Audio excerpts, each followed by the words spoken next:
Senior Citizens Forum. I'm Janice Wood, your host, and a Senior Citizens Forum is being sponsored by Benefits for You Too Insurance Services, where they specialize in Medicare insurances. That's Medicare Supplemental, Medicare Advantage, and Medicare prescription drug plans for people that are 65 years of age and older, and for some younger than 65 who have certain qualifying disabilities. But today, we're not going to be discussing Medicare. I'm here with my good friend, Cindy Hanson. Yes, hi. And we're going to bring you up to date on what's the latest in the real estate industry. Oh. And I know many realtors, and some of them are not very happy right now. Yeah. Okay. Yes, change is not easy. Yes, it's not.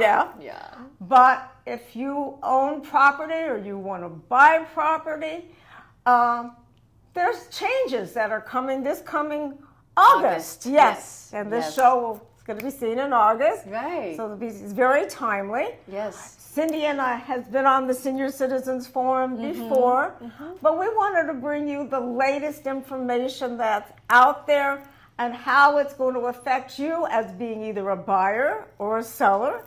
And if you happen to be a real estate person and you're watching, maybe this will help you too. Yes. Yes. Yes. Well, thank you so much for having me, Janice. Yeah. And it's always informative of your show, and you have so many talented people, and thank you for having me here. Well, one of the things recently I like working with Cindy because one of the things about this show is seen all over the world. Yes. And you are an international real estate agent. Thank you. With about 17 years experience? 17 years in the professional field, and then I was investing prior to that. Right. So she has been in the real estate industry for quite a while. I know Cindy travels all over the world. Okay. I enjoy travel, let's put it that way. Yes, she likes to travel because we always go, where's Cindy this week? Okay. Yes. So what's happening in the United States may not be affecting you in other countries, but if you're going to buy or sell property in the United States, it will affect you. Exactly.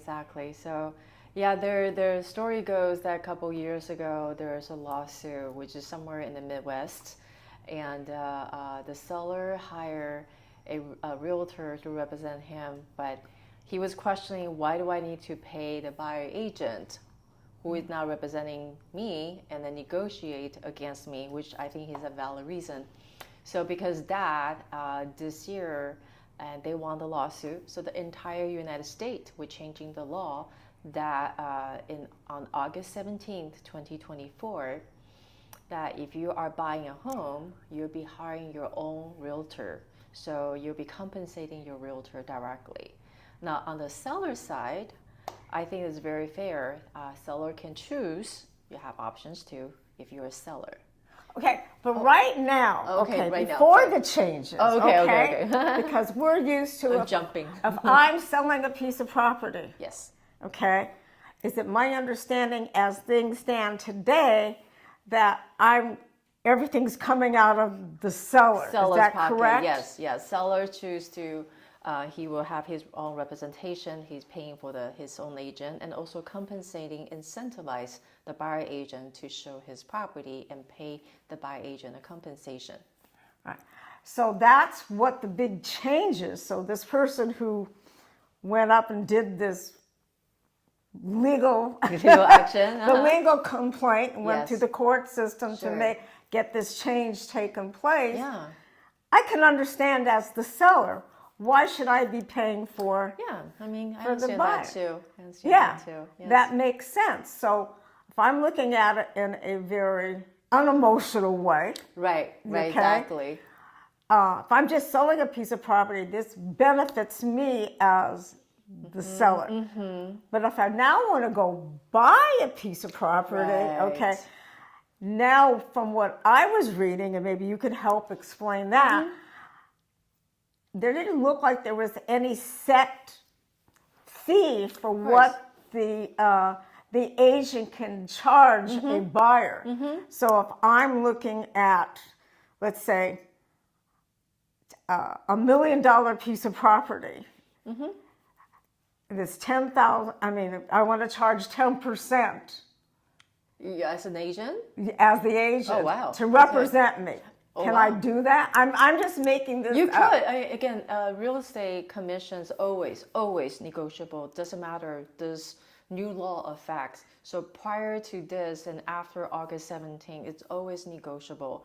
That means you feel this agent can bring the value to you, how much you want to pay this person, or this person how much they want to charge. You can always negotiate with this person to see how much value this agent bring to you. I could see this opening up a whole can of worms. It could be, especially this such a big change is new.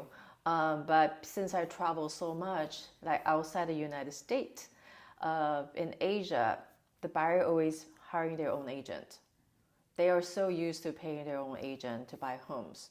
So when Okay. they are coming to the U.S., they always ask, how much do I pay you? But that's prior to the law change. So outside the United States, a lot of people are actually very used to this format. It's us. We haven't been through this for many, many years. But now, because of new law, if you're buying a home, you have to talk to your agent, like sit down, not just look at houses, talk about the process, what's going to happen. And then once you choose the right person to represent you, then you go out to start searching your dream home. Okay, so is there going to be some kind of criteria? So I'm a buyer, okay? And I want to look at homes, I know in the Southern California area, or throughout California. $1 million for a home is the norm. Yeah, it's pretty much average. It's the average home. Okay, so, and I'm going to pay you, and you should be paid for your time. Yes. So how is that value going to come up? Do I decide, how am I going to choose an agent to do that? Yeah, exactly. So for example, you just wear this beautiful top. Okay. How did you choose this to begin with? So you probably have some idea what kind of summer clothes or winter clothes. Yeah. Okay, what kind of pattern you want, what kind of material you want, right? So same thing with the realtor. You happen to know what area you want to purchase. You interview.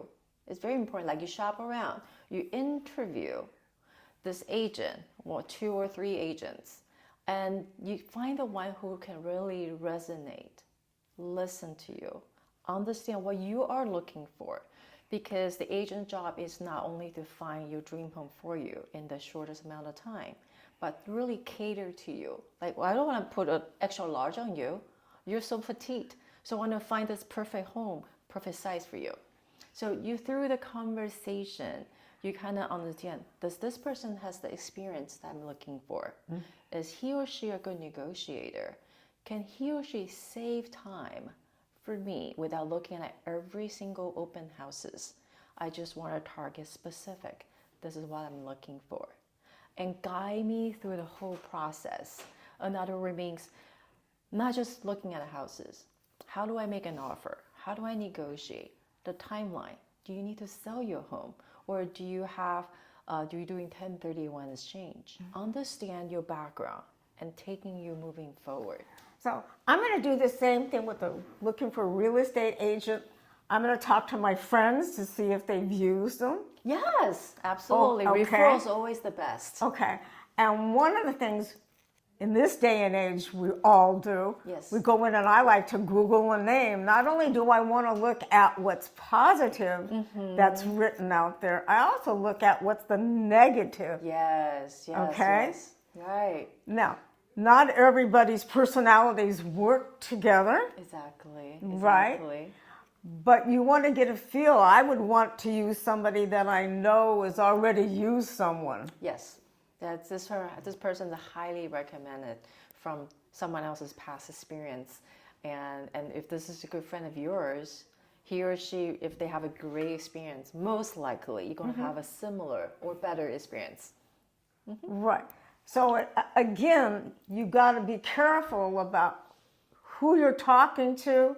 Look at those backgrounds. I mean, I know in the state of California, there's all kinds of licenses that have to be had. Yes. Okay. Yes, yeah. So, with those licenses, it's real important. Make sure those licenses are up to date. Look to see if anybody has what their complaints are. Also, Yeah. look at what the positives are. Yes. What this person's strengths is. You did that before under the other system, Right. but you please, continue to do Right. that. Yes. Yes. Okay. Now, can I use the same real estate agent as a seller? Can you use the same agent as both? You mean in one transaction or different Well, say transactions? I want to buy a piece of property. Okay. Okay. And I want to sell a piece of property. So can I use the same agent for both transactions? Or- Absolutely, it's your choice.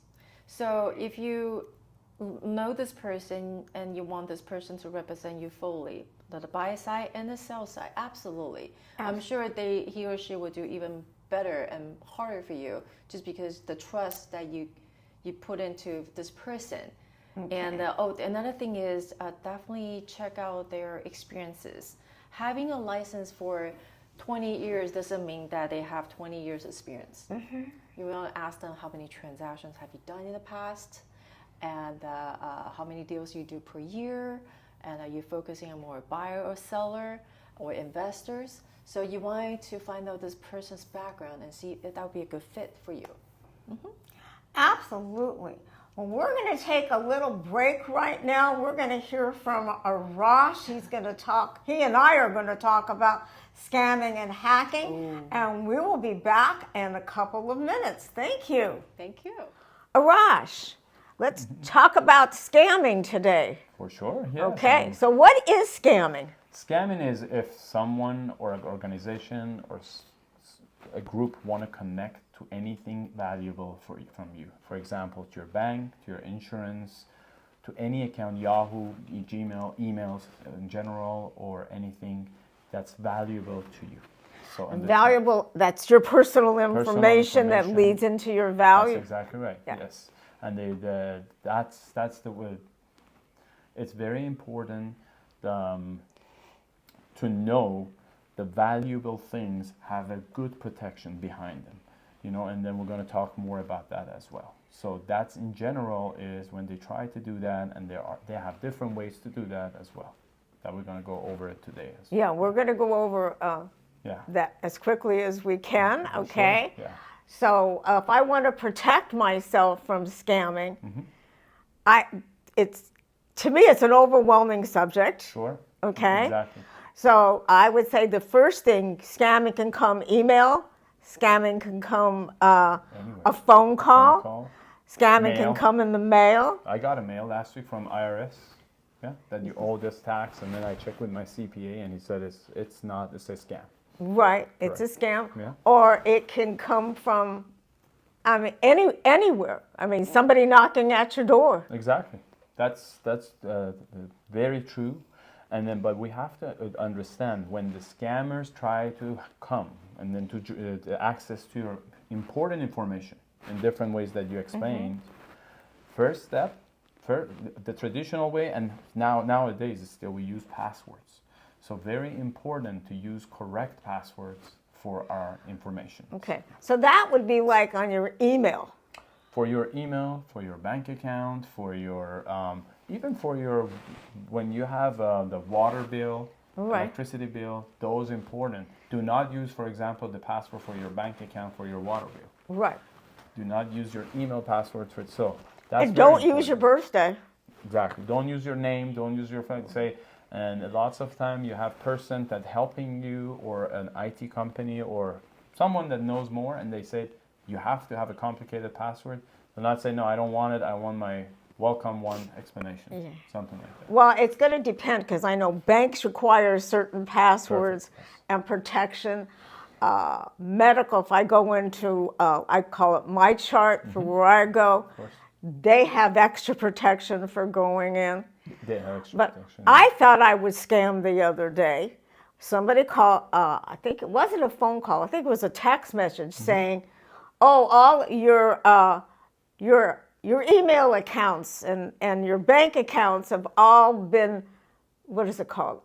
Compromised. Yes. And I'm going, well, who are you? That's exactly right. So, and the very good example, Janice, on this text messages that when you receive, do not reply. Why? You know why? Because they want to see if your phone is active. Is it a real phone? And whatever answer you say, they're going to use your phone for scamming and for spoofing. And it means, have you seen someone call you with a very legit phone, like 949-714 area code? And then you pick up and you see, oh, that's someone that's, want to advertise or scam or whatever. So do not, just click on report and report it and then put it in the junk. So it's never going to come from that text without opening and replying it. I mean, so it's real important that you don't open up those emails or those text messages that tell you that That's exactly right. that you've been compromised. That's exactly right. And Or you need to contact them to talk to you about it. talk to Don't them. call them. So in general, scamming again is when people or organizations, someone want to connect or to your valuable information. It's, as you said, they can knock on your door, they want to get your the email address, bank account, all these things. Yeah. So very important to understand who are these scammers. If someone call you, do not panic and say, oh, this is a legit. Check with someone that knows more first, or do a little research, then reply back. Okay, thank you, Arash. This has been really great. My Come pleasure. back next week to a Senior Citizens Forum, and we will talk about how to protect yourself from those For sure. scammers. Yeah, have a great day. Thank you. Thank you. Bye. Bye-bye. Thank you, Arash, for all your great words of wisdom, because scamming and hacking is something that I know we all have to watch out for. And I think scamming and hacking is also something that we would have to watch out for in the real estate industry. Totally. Every day we're getting text message, hey, I want to buy a home. People pretending they're buying a home, scamming our realtors actually. Or during transactions, somebody will hack in and then ask you to wire money to their account instead. So definitely there's a lot of craziness out there. So. Well, I know, Cindy, I get a lot of phone calls from realtors.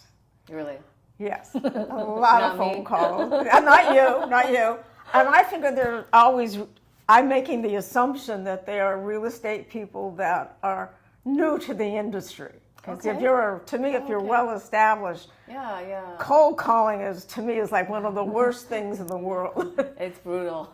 It's very brutal, okay? Because even in the insurance industry, it's very brutal with the cold calling. And now with all the other stuff that goes on with the cold calling, it's very bad. So now I'll have people call me up and say, well, we're interested in buying your property. Oh, really? Okay? Of course you are. Okay? Of course you are. Because I'm a senior, I get all these questions all the time. So the first thing, I'm being funny lately. Okay.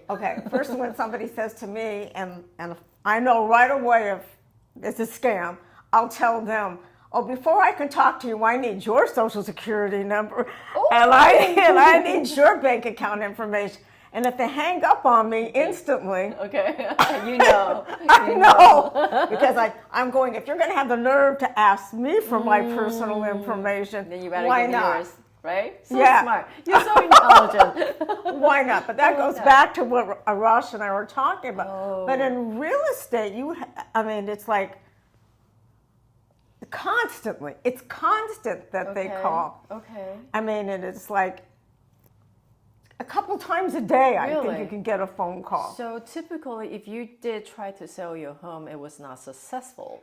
There are some realtors may want to help you sell this home again since you didn't sell it the first time. And unfortunately, sometimes your information is public, and they may be able to get that information through the public record. But if your home is on do not call, then they should have not contact you. But it's not only real estate. Oh, yeah. Sometimes it's investors. That's right. Yeah, Okay, I do and- have that too. Right. Investors want to buy your property. Sure. Okay. Yeah. And then turn around and do Yeah. whatever they do to the property. And Exactly. so you got to be careful. Make sure whoever you're talking to. Yes. Okay. So that's why it's always good to have a trusted realtor, friend of yours, or people you work in the past. And then usually I tell my client, if you don't want to handle that, let me handle it. So they will pass on that phone number to me. I'll call the person back and say, hey, I'm representing this client. If you have interest or you would like to make an offer or want to check out the home, let me know. So this way, we kind of filter it out. And if you truly do want to sell your home, yes, we're happy to do that extra layer for you. Yeah. No, it's just very crazy out It there. is crazy. There's a lot of going on. I understand. I have rental properties too. I got phone calls say, "Hey, want to buy your home?" I said, "Sure. You know what? I may thinking about selling in 6 months. Call me later, or send me a cash offer. If it's really that good, I'll sell it." And then you're going, oh, but wait a second. I am the realtor. Okay, you're the realtor. I Okay, mean, okay. for you, I would say I okay. could sell my own property. That's true. I could, and I'm happy to sell it to you. You can, Yeah. Again, I'm a realtor, but if you're a true buyer, that's fine too for me. Yeah. Okay. So when we first started out, we were talking about the changes that are taking place That's right. on August 17th. Okay. Yes, August 17th. And we talked about no matter what, whenever you're doing any form of real estate transactions, you need to know who you're working with. Absolutely. Somebody you can fully trust. Yeah. I mean, you got to know your market. Yes. And to know in your market, it may be maybe you're selling your property and you're moving to another area, Yeah. a different region. So when I'm talking region, it could be a different country. Yes, absolutely. Okay. Currently, I'm helping a seller who actually moved to the state 2 to 3 years ago, but the kids in high school, they couldn't adjust to the new school system. So the family said, we're moving back. So they actually literally just moved here for 2 years and moved back to another country. So I'm handling everything for them. They just left. So we're getting the home ready, to cleaning, to painting, and staging, photography, and then all that. So I constantly will have to check with the process and then report it back to the client. So he doesn't have to go back and forth to take care of the property. So there's a lot of work, but it's what we do for our clients. So if I'm going to move to an area, which we're Okay. talking about, just what you did right now, Okay. the family didn't adjust to the school system, Oh, yeah. or maybe, maybe you don't like the region, maybe it's too much snow, especially if you're leaving Right, beautiful Southern right. California here, Right, okay? right, exactly. And all of a sudden, it's too much for you, Or temperature, or it just isn't working out, okay? My son, he keeps saying, if you're going to change areas, Mom, rent your house out first. Oh, yeah, that's a good idea. And then if you decide you want to buy someplace else, then do that. I think that's a great idea. Yeah, you can definitely do that before you move there without selling your phone first. Rent it out, and you can rent this place, or you want to purchase if it's very relatively inexpensive. Buy as investment, and then rent it there, live there for a while, and really enjoy. So, can I live here? So that's also a great idea too. Yeah. Try the area out. Yeah. Or place that you go vacation so much. Let's say you go to, I don't know, Hawaii so often. Might also have a vacation home there. So it's, Right. Yeah. A vacation. Yeah, I see vacation homes. Why not? I mean, we even have clients who buy vacation home within just a few cities away. So they live in Diamond Bar because they love the ocean, but they work there. So they bought a weekend home in Dana Point. Oh, Okay. So they get to enjoy. Go back and forth. Yeah. So it's real important, if you're going to sell your home and pick up and move where your children are, because we all want to, us grandparents. You're following your. You want to go. You want to be where those grandchildren are. Families. Forget your children, but you want to be where your grandchildren are. It's always the grandchildren. It's always okay? the grandchildren. It's always the make sure you try the area out first. Yes, absolutely. And build your network, build your community. Yeah. Because then I've talked to people, and I'm sure you've had the same thing, where they pick up and they move out of the Southern California area, and they buy somewhere else, Yes. and then they decide, I don't like it, I want to go back, and you can't afford to come back to California. Exactly. So I did actually. I was traveling to Arizona with my best friend, I think, and then there's a place called Prescott.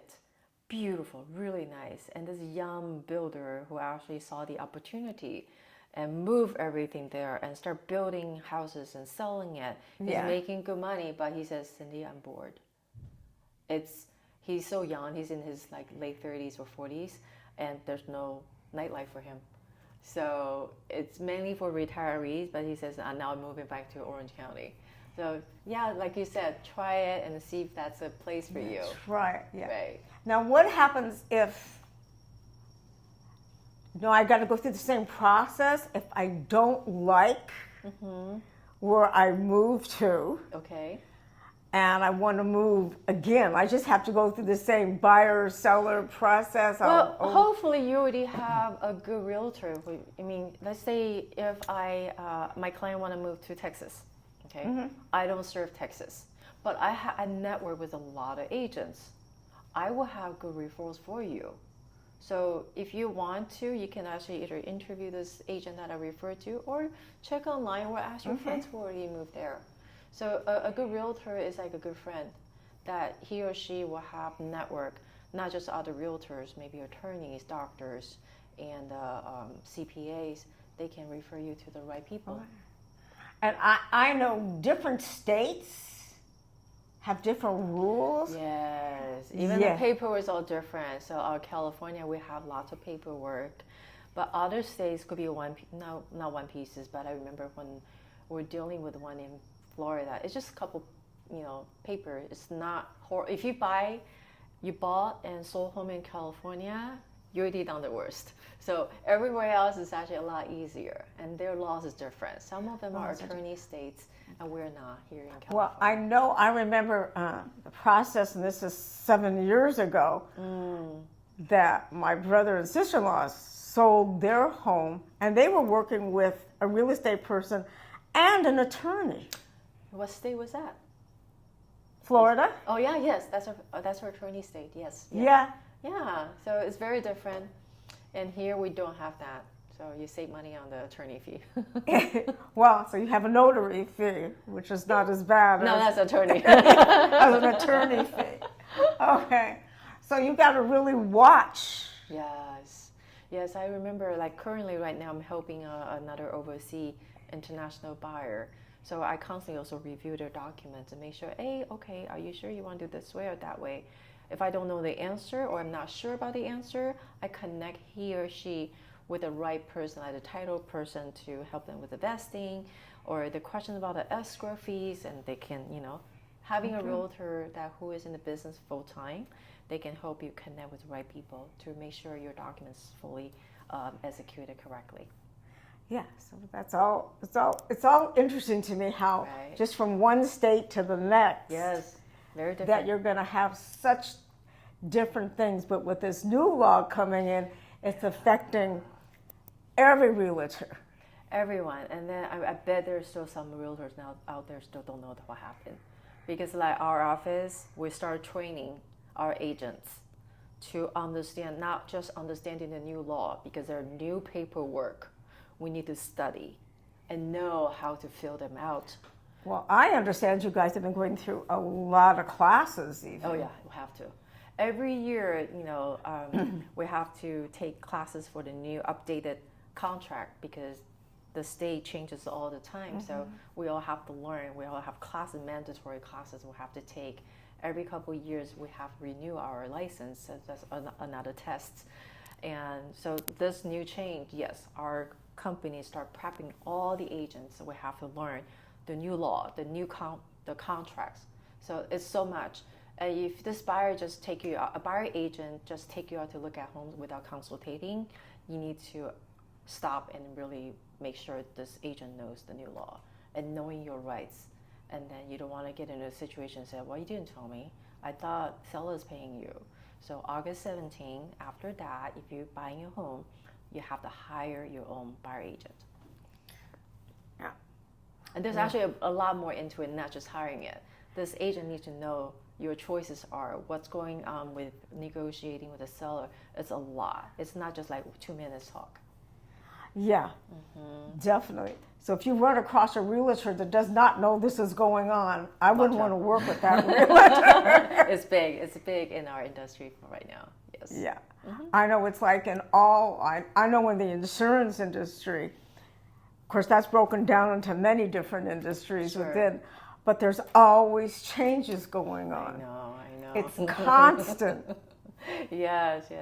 I mean, I admire you that you are so well adapt to changes and you're learning new things. Like this interview, this TV, you have all the equipment. I say, I'm so amazed. Every time I see you, something new. You're always changing to the most up-to-date technology and information. We're trying. You're amazing. But you got to keep up to date with everything. And in this world, things are changing so rapidly. So rapidly.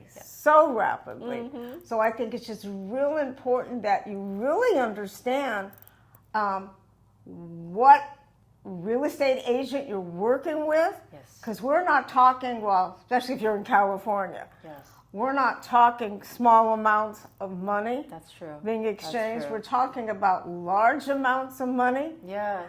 So this morning, Cindy and I were in a meeting, and somebody was talking about, well, I only want to work with somebody that does 6 digits, and I'm going, well, gee, I remember we were happy to talk about 5 digits. Okay. Yes. And and now we're talking about 6 digits as being the standard. Okay. Yeah. But when you're looking at property, it's more than 6 digits. That's definitely more than 6 digits. So we're talking about the agent that you hire need to know everything. I just remember one story. Another agent told me the story that they were in transaction, and this agent representing her international buyer, but this agent didn't know the contingencies, the differences. So her client, last minute, the day before closing, he or she changed their mind, decided not to buy it. But they have removed contingencies. That means they're telling seller, I am 100% buying your home. If I change my mind, my deposit could be forfeit. Okay. So for those of you that don't know what a contingency is, Yes. Okay, when you go to sell a property or buy a piece of property, it's different things that are being asked for. Am I saying it correctly? You're in the right track, yes. Yeah. So if I'm selling my property, okay, and my buyer, and I haven't found a place to live, okay? I'm trying to give an example. Yeah, that's good. And I don't want to move for another 2 weeks after escrow closes. So the buyer is saying, well, now I want you to pay my mortgage. That's a tough situation when you're doing contingency that way. On the seller side, yes. You want to make sure you are negotiated before you open escrow. Of course, things happen. And so having 2 agents working smoothly is also very, very important, the communication portion. And there's always something happen. There's always something happen. Of course. Yeah, if the buyer lending could be an issue, or the place that you're moving to, let's say your seller hasn't vacated a home yet. You can't be homeless. So you have to negotiate with the buyer side and the seller side. Hey, can we close on this day? And this, it's so much. One time we have 4 houses. That means this one needs to close. This one can close. This one close. This one close. It's 4. It's chain reaction. It's a domino. Domino effect. It's a domino effect. So if somebody at the end of that chain, all of a sudden, their loan didn't go through. When this can't happen, then everything else is going to be affected. So Right, and that can be a lot. that could definitely a lot. And then if you haven't removed contingency on one of them, the seller can forfeit, can take all your money away. Yeah. So that is also very important to understand your timeline, your rights are.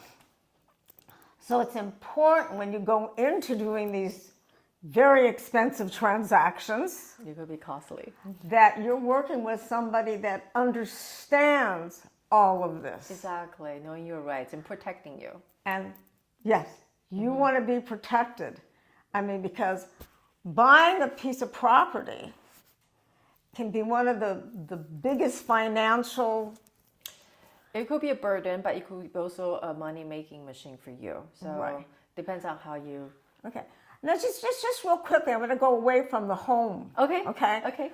Is this affecting that commercial property also? Well, unfortunately, I'm not a commercial agent, so Okay. I can't really You answer don't that know. for you. Okay. I don't know much. I love that you said that. Yeah. Because, I like that she said that because I know in asking her that question, I don't want to work with her when it comes to commercial property. I can refer you, depends on what type of commercial. It also like insurance. It has so many different branches. So commercial, if you want to buy a medical center, office building, shopping center, Right. they're all very different. So it takes some skill set to do that. And I'm focusing on residential. That's where I'm passionate about. Okay. Yes. Well, we're staying with residential today, which is really a good thing. Yes, I appreciate that. Okay. All right. Cindy, this has been so much fun as Oh, always. thank you. I'm so happy that you joined us. And maybe in about 6 or 7 months, you can come back again and you can tell us what's really going on after what the is change, going right? on, because I can see so many It's different gonna be- scenarios coming up with Yes. what buyers are going to be working with real estate. Exactly. A real estate person can be saying, well, I just want $500 for this, and another wow. one can say, well, you don't know, You don't know. okay, Yeah, you don't yeah, know. yeah. I mean, another one can say they want $1,000 for the Yeah. same transaction. Exactly. Just using this as examples because I don't know. Right, So it's right. going to be interesting to see how this is going to play out, how this is going to affect the buyer. Yeah, likewise. I'm looking forward to, because we don't know what's going to happen, but we can kind of anticipate. But educating our clients, making the right decision, that's how we're strive to do, no matter what new laws changing in our industry. Okay. So, and if you have any questions, please, you'll have Cindy's contact information. She's a good resource, even if you're not in the Southern California area. She's also in other areas of the country and the world that she knows that she could advise you on this part of the real estate market. Be happy to. Her information can be found. She'd be happy to talk with you. Yes. Yes. And I hope you join us again next week on the Senior Citizens Forum. And everybody has a great week. Yeah. And we will see you real soon. Yes. Bye. Bye-bye.